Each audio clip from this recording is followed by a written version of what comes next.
بسم اللہ الرحمن الرحیم وقلنا كذلك في قوله تعالى ولا تأكلوا مما لم يذكر اسم اللہ علیہ۔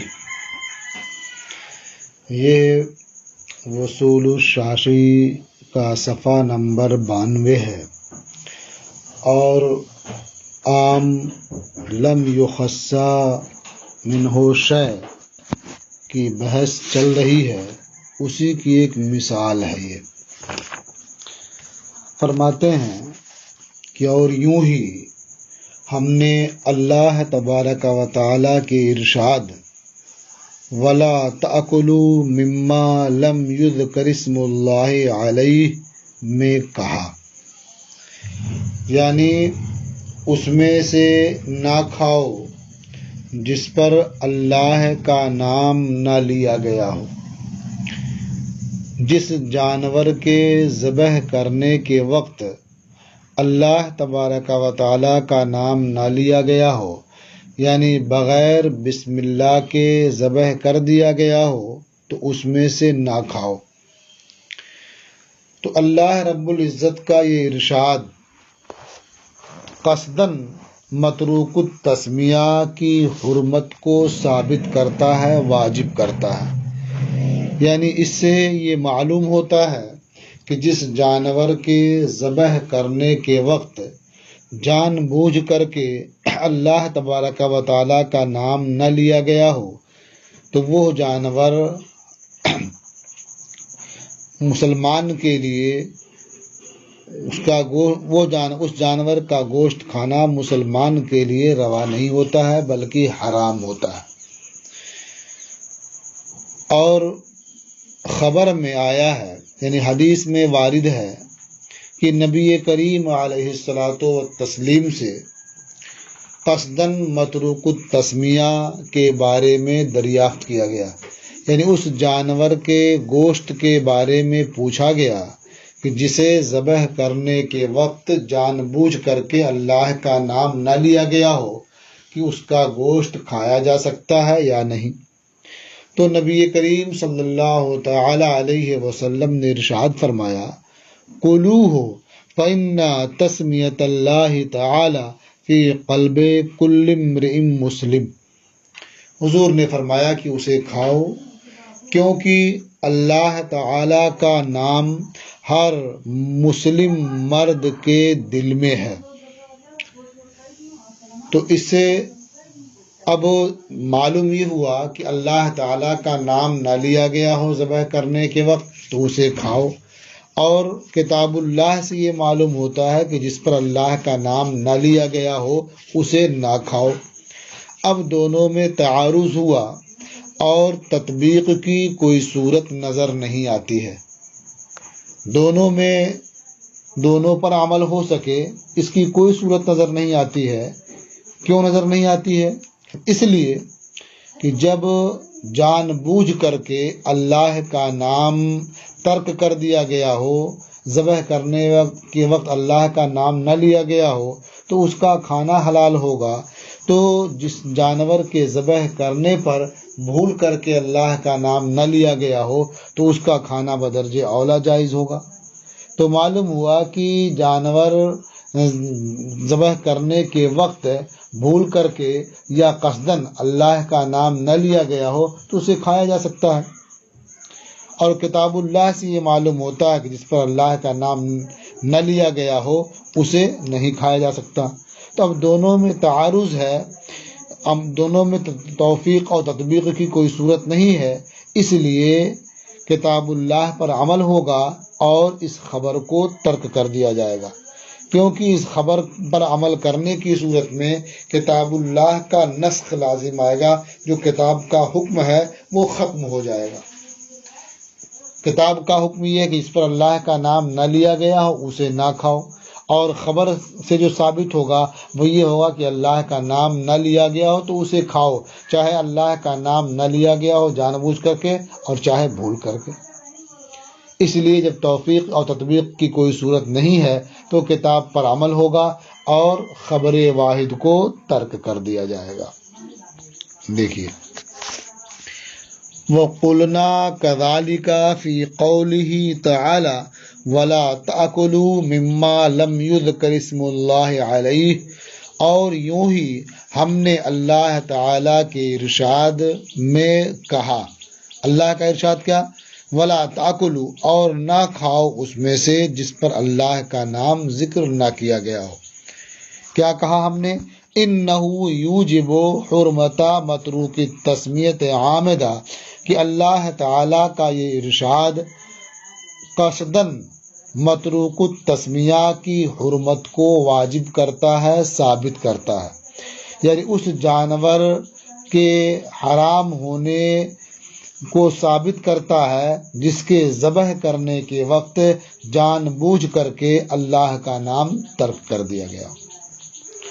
وَجَاءَ فِي الْخَبْرِ أَنَّهُ عَلَيْهِ السَّلَامُ سُئِلَ عَنْ مَتْرُوكِ التَّسْمِيَةِ عَامِدًا، اور خبر واحد میں وارد ہے کہ نبی کریم علیہ السلام سے قصداً متروک التسمیہ کے بارے میں دریافت کیا گیا، یعنی اس جانور کا گوشت کھانے کے بارے میں پوچھا گیا کہ جس کے ذبح کرنے کے وقت جان بوجھ کر کے اللہ کا نام ترک کر دیا گیا ہو۔ فقال قلوہ، تو نبی کریم علیہ السلام نے ارشاد فرمایا کہ اسے کھاؤ، فإن تسمیۃ اللہ تعالی فی قلب کل امرئ مسلم، کیونکہ اللہ تعالی کا نام ہر مسلم مرد کے دل میں ہے اور ہر مسلمان عورت کے دل میں ہے۔ تو جب مسلمان مرد یا مسلمان عورت نے ذبح کر دیا تو اسے کھاؤ، چاہے اس نے جان بوجھ کر کے اس وقت اللہ کا نام لیا ہو اور چاہے نہ لیا ہو۔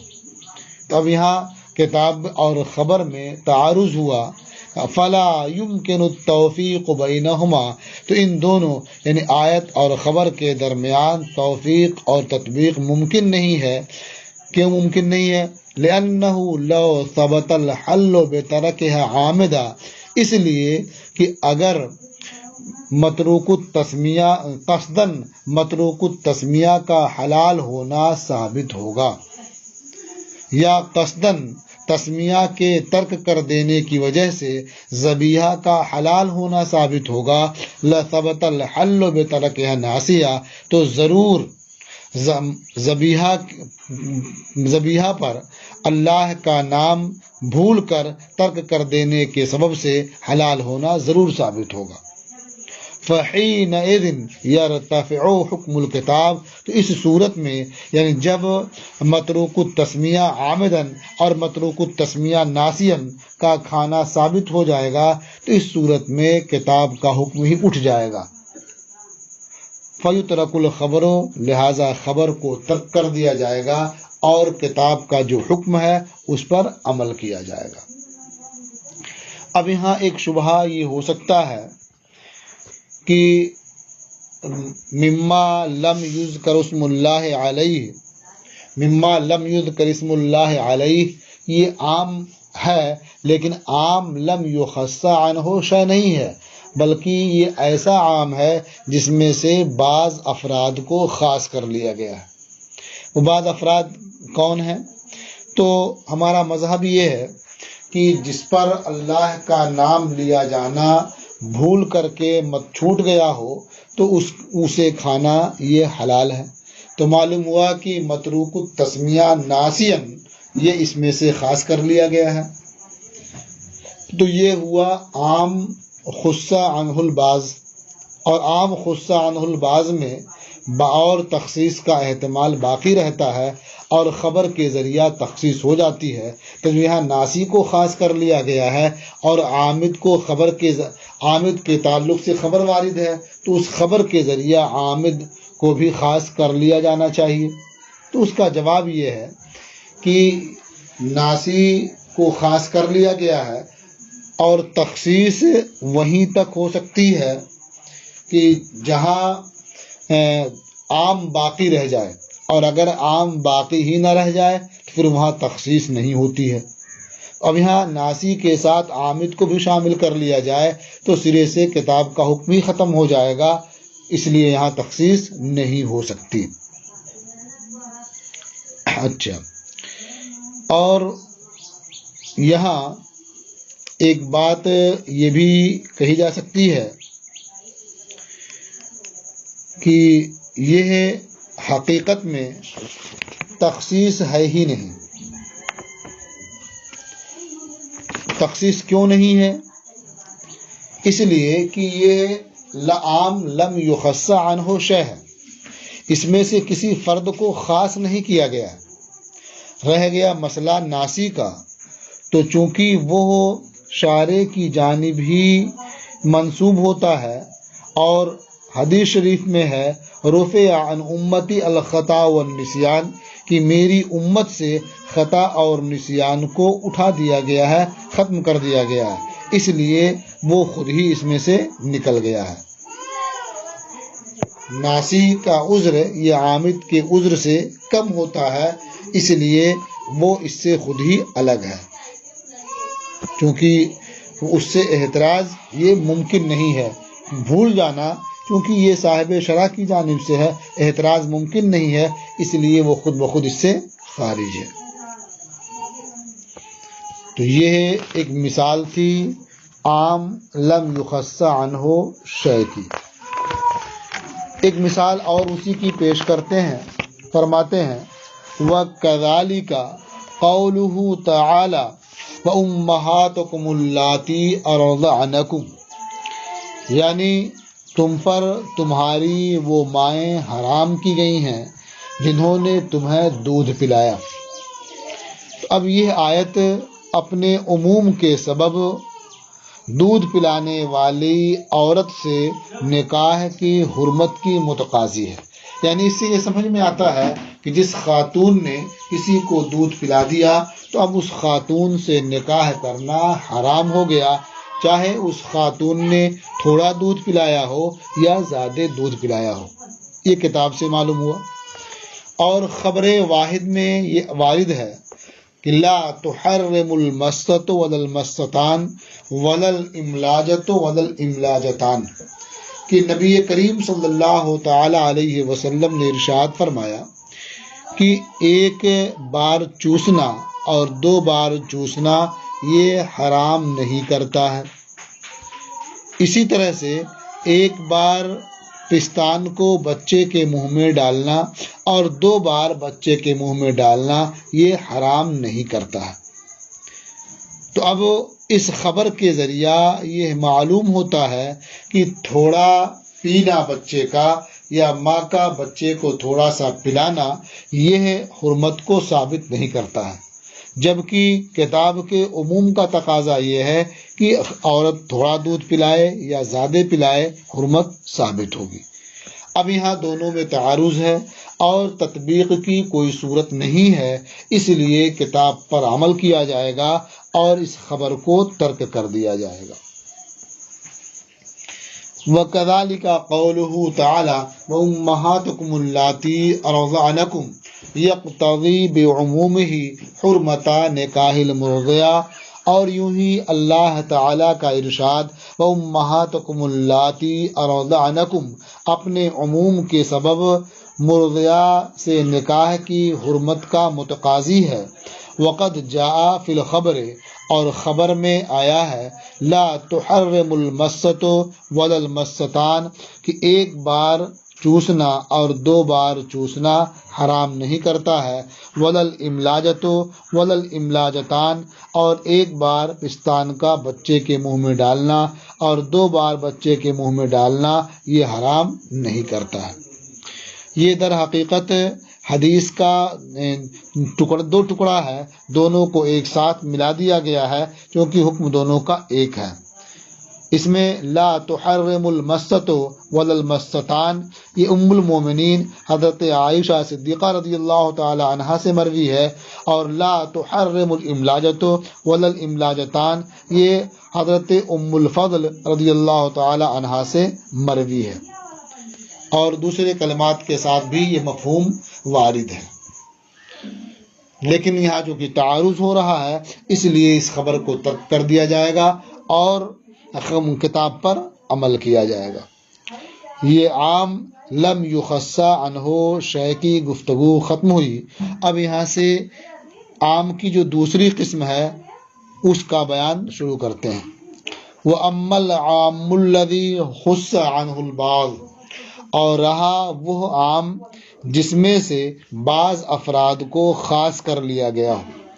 فَحُكْمُهُ أَنَّهُ يَجِبُ الْعَمَلُ بِهِ فِي الْبَاقِي مَعَ الْاحْتِمَالِ، تو جس عام سے بعض افراد کو خاص کر لیا گیا ہو اس کا حکم یہ ہے کہ اس باقی افراد پر عمل کرنا واجب ہوتا ہے، لیکن اس میں بھی تخصیص کا احتمال باقی رہتا ہے.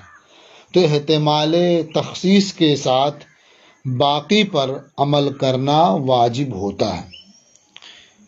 تو اب جو باقی ہیں اگر ان کی تخصیص پر کوئی دلیل پالی جائے تو اب اس کی تخصیص بھی ہو جائے گی. اب اس کے لیے اگر خبر واحد بھی مل جائے تو اس کے ذریعہ بھی تخصیص ہو جائے گی. یعنی کتاب اللہ میں کوئی حکم عام ہے، پھر کسی دلیل قطعی کی بنیاد پر اس میں سے بعض افراد کو خاص کر لیا گیا، تو اب بعض افراد باقی بچے اور بعض خاص کر لیے گئے. تو اب جو باقی بچے ہیں ان پر عمل کرنا واجب ہوگا، لیکن ان میں بھی اس بات کا احتمال رہے گا کہ ہو سکتا ہے یہ بھی خاص کے دائرے میں آتے ہوں. اب اگر کوئی خبر واحد مل جاتی ہے جو اس بات کو ظاہر کرتی ہے یہ بھی خاص ہی کے دائرے میں ہے تو وہ بعض افراد بھی خاص ہو جائیں گے. یا قیاس اس بات کا متقاضی ہے کہ یہ خاص کے دائرے میں آئیں تو وہ خاص کے دائرے میں چلے جائیں گے. ہاں، یہ تخصیص اس وقت تک جاری رہے گی جب تک کہ 3 افراد باقی رہیں یا اس سے زائد باقی رہیں. اگر صرف 3 افراد باقی رہے، 3 افراد سے زائد باقی رہیں تو یہ تخصیص کا احتمال رہے گا، اور جب صرف 3 افراد باقی رہے تو اب تخصیص کا احتمال نہیں رہے گا، کیونکہ اگر اس کے بعد بھی تخصیص کرتے ہیں تو پھر وہ عام ہی نہیں رہ جائے گا. تو اب اس پر عمل کرنا لازمی طور پر ضروری ہوگا. وَأَمَّا الْعَامُّ الَّذِي خُصَّ عَنْهُ الْبَعْضُ، اور رہ گیا وہ عام جس سے بعض افراد کو خاص کر لیا گیا ہو. فَحُكْمُهُ أَنَّهُ يَجِبُ الْعَمَلُ بِهِ فِي الْبَاقِي مَعَ الْاحْتِمَالِ، تو اس عام مخصوص عنہ البعض کا حکم یہ ہے کہ باقی میں احتمال تخصیص کے ساتھ باقی میں اس حکم پر عمل کرنا واجب ہوتا ہے. فَإِذَا قَامَ الدَّلِيلُ عَلَى تَخْصِيصِ الْبَاقِي يَجُوزُ تَخْصِيصُهُ بِخَبْرِ الْوَاحِدِ، تو جب باقی کی تخصیص پر دلیل قائم ہو جائے، کوئی دلیل آ جائے، تو اس فرد کی تخصیص جائز ہوگی خبر واحد کے ذریعہ یا قیاس کے ذریعہ. یہ کب تک تخصیص جائز ہوگی؟ اِلَىٰ أَن يَبْقَ الثَّلَاثُ، یہاں تک کہ 3 افراد باقی بچ جائیں.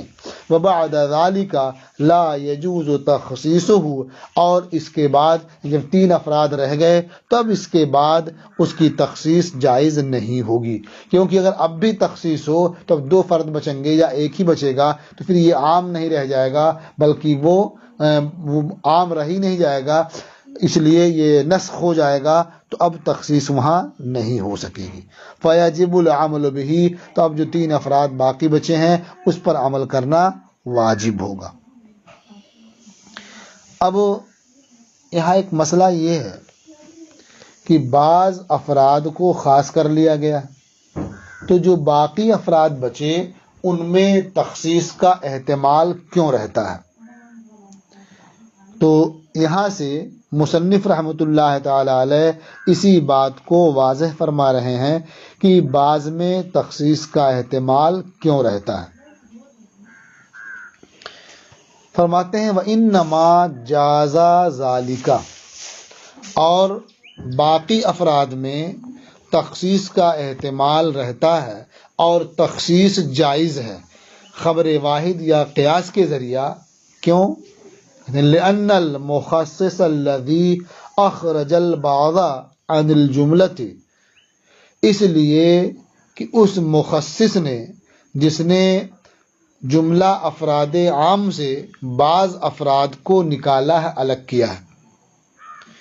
اب اس مخصص کی دو صورتیں ہوں گی، یا تو اس نے بعض مجہول کو الگ کیا ہوگا یا بعض معلوم کو الگ کیا ہوگا۔ یعنی عام کے افراد میں سے جن بعض افراد کو نکالا ہے، الگ کیا ہے، یا تو وہ بعض افراد مجہول ہوں گے، غیر معین ہوں گے، یا تو وہ بعض افراد معلوم ہوں گے، معین ہوں گے۔ یہ دو صورتیں ہیں۔ اب اگر اس مخصص نے، جو دلیل قطعی ہے، آیت ہے یا حدیث مشہور ہے یا اجماع ہے، اس مخصص نے جن بعض افراد کو نکالا ہے، اگر وہ بعض افراد مجہول ہیں تو اب احتمال ہر فرد معین میں ثابت ہوگا۔ یعنی عام کے جتنے افراد ہیں، ہر فرد کے بارے میں اس بات کا احتمال رہے گا کہ ہو سکتا ہے کہ مخصص نے جس فرد کو نکالا ہے یہی فرد ہو۔ تو اب یہاں جائز ہوگا کہ وہ فرد حکم عام کے تحت باقی ہو، اور یہ بھی جائز ہوگا کہ وہ فرد دلیل خصوص کے تحت داخل ہو۔ یعنی ایک خاص اس میں سے ایک فرد کو لیا گیا، اب اس کے بارے میں یہ سمجھنا مشکل ہوگا کہ یہ عام کے حکم کے تحت ہے یا جسے خاص کیا گیا، جو خاص کیا گیا ہے اس خاص کے حکم کے تحت داخل ہے۔ دونوں کا احتمال رہے گا۔ اب جب کوئی خبر آ گئی یا قیاس اس کے موافق ہوا تو وہ مرجح بن جائے گا، اور اس فرد کے لیے اس بات کو واضح کرے گا کہ یہ فرد عام کے حکم کے تحت نہیں ہے بلکہ خاص کے حکم کے تحت شامل ہے۔ یہ تو گویا جب دونوں پہلو برابر ہوں تو وہاں کسی مرجح کی ضرورت ہوتی ہے۔ تو چونکہ مخصص نے جن افراد کو نکالا ہے وہ مجہول ہیں، تو اب ہر فرد کے بارے میں احتمال ہے کہ ہو سکتا ہے اسی کو نکالا ہو، اور یہ بھی ہو سکتا ہے کہ اسے نہ نکالا ہو۔ یعنی یہ عام کے حکم کے تحت ہو، اس کا بھی احتمال ہے، اور اس کا بھی احتمال ہے کہ یہ خاص کے حکم کے تحت ہو۔ اس لیے وہاں مرجح کی ضرورت ہے۔ تو خبر واحد بھی مرجح بن سکتی ہے، قیاس بھی مرجح بن سکتا ہے، لہٰذا خبر واحد یا قیاس کے ذریعہ یہاں تخصیص ہو سکتی ہے۔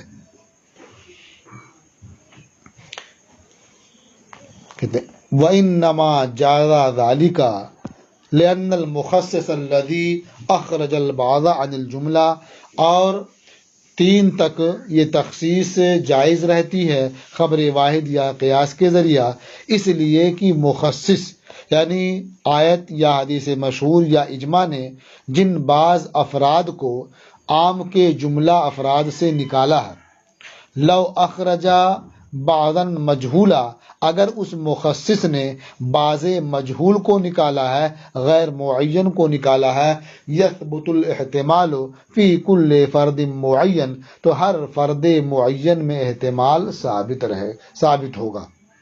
فجازا ان یکون باقیا تحت حکم العام، تو اب یہ جائز ہوگا کہ وہ فرد باقی رہے حکم عام کے تحت، وجاز ان یکون داخلا تحت دلیل خصوص، اور یہ بھی جائز ہوگا کہ وہ فرد داخل رہے دلیل خصوص کے تحت۔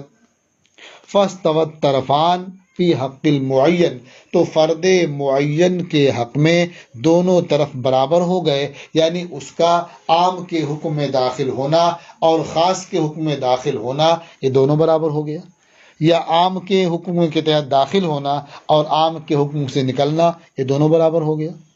فَإِذَا قَامَ الدَّلِيلُ الشَّرْعِيُّ عَلَى أَنَّهُ مِنْ جُمْلَةِ مَا دَخَلَ تَحْتَ دَلِيلِ الْخُصُوصِ ترجح جانب تخصیصه، تو جب دلیل شرعی پالی جائے اس بات پر کہ وہ فرد معین ان افراد میں سے ہے جو دلیل خصوص کے تحت داخل ہیں، تو اب اس کی تخصیص کا پہلو راجح ہو جائے گا اور وہ مخصوص افراد میں شامل ہو جائے گا، اور وہ دلیلیں اور وہ حکم خاص کے تحت چلا جائے گا اور حکم عام سے نکل جائے گا، اس لیے کہ وہاں صرف مرجح کی ضرورت تھی اور مرجح پا لیا گیا۔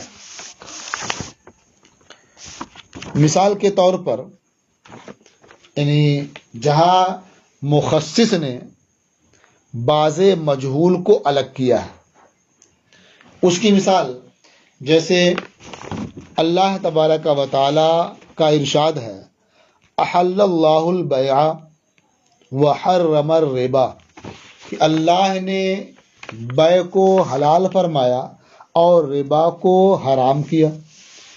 تو اللہ نے بیع کو حلال کیا، یہ عام ہے، اور حرم الربا یہ اسی میں سے خاص کر لیا گیا کہ ربا کو حرام کیا، کیونکہ بیع یعنی خرید و فروخت جو ہوتی ہے یہ بھی اضافے کے لیے ہوتی ہے، نفع کے لیے ہوتی ہے، اور ربا کا معنی ہوتا ہے نفع، ذاتی اضافہ، یہ ربا ہے۔ تو اب جو بھی نفع ہو، ہر ایک کے بارے میں اس بات کا احتمال ہے کہ وہ ربا ہو، اور اس بات کا بھی احتمال ہے کہ وہ ربا کے حکم کے تحت نہ ہو بلکہ جو بیع کے حکم کے تحت ہو۔ تو اللہ نے بیع کو حلال کیا اور ربا کو حرام کیا۔ ربا مطلقاً اضافے کو کہتے ہیں، ذاتی کو کہتے ہیں، تو جو جائز نفع ہے وہ بھی اس کے تحت شامل ہوتا ہے۔ تو اب یہ جو بعض نکالے گئے یہ ہوئے مجہول، ربا جسے الگ کیا گیا ہے یہ مجہول ہوا۔ اب زیادتی کا، اضافے کا جو ہر فرد ہے وہ اس بات کا احتمال رکھتا ہے کہ وہ حلال کے تحت داخل ہو جو عدل اللہ البیع میں کہا گیا، یا وہ حرام کے تحت داخل ہو جو حرم الربا میں ہے۔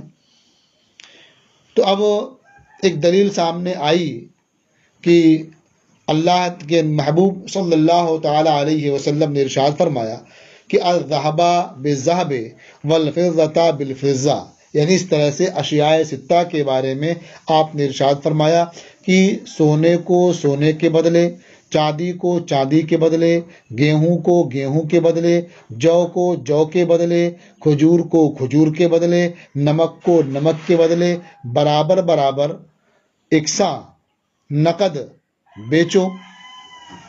تو جب یہ جنسیں مختلف ہو جائیں تو جس طرح چاہو بیچو جبکہ نقد ہو، یعنی چاندی کو چاندی کے بدلے یا سونے کو سونے کے بدلے یہ برابر برابر نقد بیچ سکتے ہیں، لین دین کر سکتے ہیں۔ ظاہر ہے جب برابر برابر لین دین کریں گے اور نقد تو اس میں کوئی زیادتی ہوگی نہیں، کوئی نفع نہیں ہوگا۔ اور اگر جنس بدل جائے، یعنی گیہوں کو کھجور کے بدلے بیچنا ہو، کھجور کو نمک کے بدلے بیچنا ہو، تو جب جنس بدل جائے تو جس طرح سے چاہو بیچو جبکہ وہ نقد ہو، اذا کان یدن بیدن، یعنی کمی بیشی کر کے بیچ سکتے ہو، برابر برابر اس میں کرنا ضروری نہیں ہے۔ تو اس سے سمجھ میں آیا کہ یہ 6 چیزیں اگر ان 6 چیزوں کے مقابلے میں بدلی جائیں، بیچی جائیں، تو اس میں کمی بیشی یہ ربا ہے، کمی بیشی یہ ربا ہے۔ تو کمی بیشی یہاں ربا ہوئی، تو اب جہاں یہ اس میں ربا کا تحقق ہوا اور باقی جو چیزیں دوسری جنس سے بیچ رہے ہیں وہاں بھی زیادتی ہوئی تو وہ ربا کے حکم میں داخل نہیں ہوگی۔ اب کسی دلیل کے تحت اگر اس کو داخل، کسی دلیل کے تحت اس کے داخل ہونے کا بھی ثبوت ملے تو اسے بھی داخل کر سکتے ہیں۔ اچھا، یہ ایک قسم ہو گئی کہ جہاں جسے نکالا گیا ہے وہ مجہول ہے۔ وَإِنْ كَانَ الْمُخَصِّصُ أَخْرَجَ بَعْضًا مَعْلُومًا، اور اگر دلیل مخصص نے بعض معلوم کو عام کے جملہ افراد سے نکالا ہے، الگ کیا ہے، تو اب یہاں باقی میں تو احتمال نہیں رہنا چاہیے، لیکن یہاں بھی باقی افراد میں احتمال تخصیص رہے گا۔ کیوں رہے گا؟ اس لیے کہ اس دلیل مخصص نے جو بعض افراد کو نکالا ہے تو ممکن ہے کہ وہ معلول ہو کسی علت کی بنیاد پر، یعنی بعض افراد کو جو نکالا گیا ہے وہ کسی علت کی بنیاد پر نکالا گیا ہے اور وہ علت اس فرد معین میں ہی پائی جا رہی ہو، لہٰذا اس فرد معین کے بارے میں بھی احتمال رہے گا کہ یہ حکم عام کے تحت داخل نہ ہو، حکم خاص کے تحت داخل ہو سکے، لیکن چونکہ کوئی مرجح نہیں ہے اس لیے یہاں اسے حکم عام کے تحت ہی باقی رکھا جائے گا جب تک کہ دلیل مرجح نہ مل جائے۔ کہتے ہیں وَإِنْ كَانَ الْمُخَصِّصُ أَخْرَجَ بَعْضًا مَعْلُومًا عَنِ الْجُمْلَةِ، اور اگر دلیل مخصص نے عام کے جملہ افراد سے بعض معلوم کو نکالا ہے، جاز ان یکون معلولا بعلت موجودۃ فی ھذا الفرد المعین، تو جائز ہوگا کہ وہ بعض افراد جنہیں نکالا گیا ہے وہ معلول ہوں کسی ایسی علت کے ساتھ جو علت اس فرد معین میں موجود ہے۔ فَإِذَا قَامَتْ دَلِيلُ الشَّرْعِ عَلَى وُجُودِ تِلْكَ الْعِلَّةِ فِي غَيْرِ هَذَا الْفَرْدِ الْمُعَيَّنِ، تو جب دلیل شرعی پالی جائے گی اس علت کے وجود پر اس فرد معین کے علاوہ میں، ترجح جہت و تخصیص ہی، تو اب اس کی تخصیص کی جہت راجح ہو جائے گی، فَيُعْمَلُ بِهِ مَعَ وُجُودِ الْاحْتِمَال، تو اب اس پر عمل کیا جائے گا باقی میں وجود احتمال کے ساتھ، یعنی باقی افراد جو ہیں اس میں بھی تخصیص کا احتمال رہے گا کہ ہو سکتا ہے کوئی وہ علت اس میں بھی پائی جا رہی ہو۔ مثال کے طور پر جہاں بعض معلوم کو نکالا گیا ہے، اللہ تعالیٰ کا ارشاد ہے کہ فَاقْتُلُوا الْمُشْرِكِينَ حَيْثُ وَجَدتُّمُوهُمْ، یہ عام ہے۔ پھر اللہ تعالیٰ نے اسے خاص فرمایا وَإِنْ أَحَدٌ مِّنَ الْمُشْرِكِينَ اسْتَجَارَكَ فَأَجِرْهُ، اور اگر مشرکین میں سے کوئی تم سے پناہ چاہے تو تم اسے پناہ دے دو۔ تو معلوم ہوا کہ پناہ مانگنے والے کو اس سے الگ کر لیا گیا ہے، اور یہ متعین ہے، معلوم ہے، جو پناہ مانگیں انہیں پناہ دے دو، الگ کر دو، انہیں کیا ہے، قتل نہ کرو۔ لیکن جو پناہ نہیں مانگ رہے ہیں ان کے بارے میں بھی اس بات کا احتمال ہے کہ انہیں پناہ دینے کا حکم ہو۔ کیسے احتمال ہے؟ اس لیے کہ جو پناہ مانگ رہے ہیں اس کی علت کیا ہے کہ وہ جنگ کرنا نہیں چاہتے، لڑنا نہیں چاہتے، اسی لیے آپ سے پناہ مانگ رہے ہیں۔ تو پناہ دینے کی علت کیا ہوئی کہ وہ لڑنا نہیں چاہتے ہیں۔ اب یہ دیکھا جائے گا کہ یہ علت کسی اور میں موجود ہے یا نہیں۔ تو دیکھا کہ چھوٹے چھوٹے بچے ہیں جو لڑنے کی صلاحیت نہیں رکھتے، یہ علت ان کے اندر ہی پائی جاتی ہے، عدم محاربت، نہ لڑائی کرنا۔ اسی طرح جو شیخ فانی ہے، چلنے پھرنے قابل نہیں، اٹھ بیٹھ نہیں سکتے، تو عدم محاربت ان کے اندر بھی موجود ہے۔ اسی طرح سے خواتین ہیں جو برسر پیکار نہیں ہیں، یہ چیز ان کے اندر ہی پائی جاتی ہے۔ تو معلوم ہوا کہ پناہ دیں گے بچوں کو بھی، بوڑھوں کو بھی اور خواتین کو بھی۔ تو پناہ یعنی اس خاص کے تحت یہ افراد بھی شامل ہو جائیں گے۔ تو جو جن بعض کو نکالا تھا وہ بعض تو معین تھے، لیکن باقی میں بھی تخصیص کا احتمال تھا، اس لیے کہ جو بعض معین کو نکالا گیا ہے وہ علت کے ساتھ معلول ہیں۔ اب وہ علت جن جن افراد میں پائی جائے گی ان افراد کو نکال کر کے خاص میں شامل کر دیا جائے گا۔ تو اس لیے فرمایا کہ فَإِذَا قَامَتْ دَلِيلُ الشَّرْعِ عَلَى وُجُودِ تِلْكَ الْعِلَّةِ فِي غَيْرِ هَذَا الْفَرْدِ الْمُعَيَّنِ، تو جب دلیل شرعی پائی جائے گی اس علت کے وجود پر اس فرد معین کے علاوہ میں، تو وہ اس کی تخصیص کی جہت راجح ہو جائے گی، تو عام پر عمل کیا جائے گا باقی میں وجود احتمال کے ساتھ۔ باقی افراد جو بچے ہیں اس پر عمل ہوگا لیکن تخصیص کا احتمال باقی رہے گا۔ اب یہ عام کی دونوں قسمیں پوری ہو گئیں۔ اب اس کے بعد آپ دوسری فصل پڑھیں گے جو مطلق اور مقید کے بیان میں۔